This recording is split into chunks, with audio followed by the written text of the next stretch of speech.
Subscribe to our channel by clicking the subscribe button. Click the bell button and enjoy the latest uploads from our channel.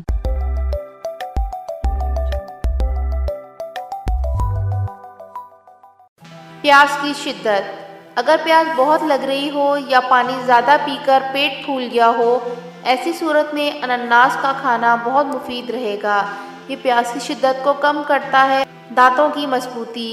दांतों के लिए इससे बड़ी वर्जिश और कोई नहीं कि इस मौसम में रोज़ाना गन्ने चूसे जाएं।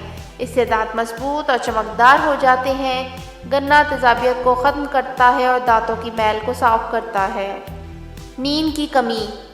आलू बुखारा, बेख्वाबी यानी नींद की कमी की शिकायत दूर करने के लिए और दिमागी काम करने वालों के लिए एक नहायत मुफीद दवा है।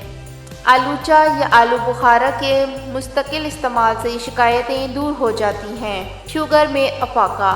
ग्रेपफ्रूट के जूस का 1 गिलास रोज़ाना पीने से शुगर कंट्रोल करने में मदद दी जा सकती है।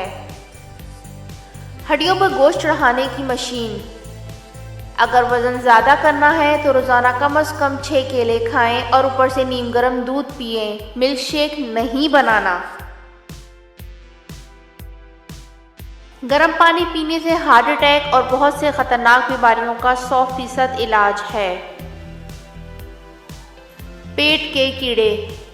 खुबानी मामूली गर्म कब्ज़ कुशा है, जिस्म को ताकत बख्शती है, पेट के कीड़ों को मारती है।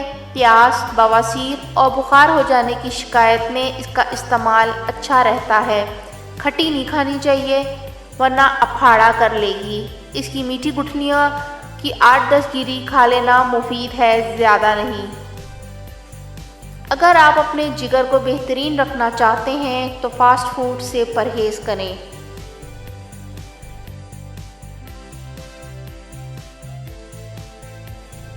अगर आप अपने दिमाग को बेहतरीन रखना चाहते हैं तो 8 घंटे की नींद लें।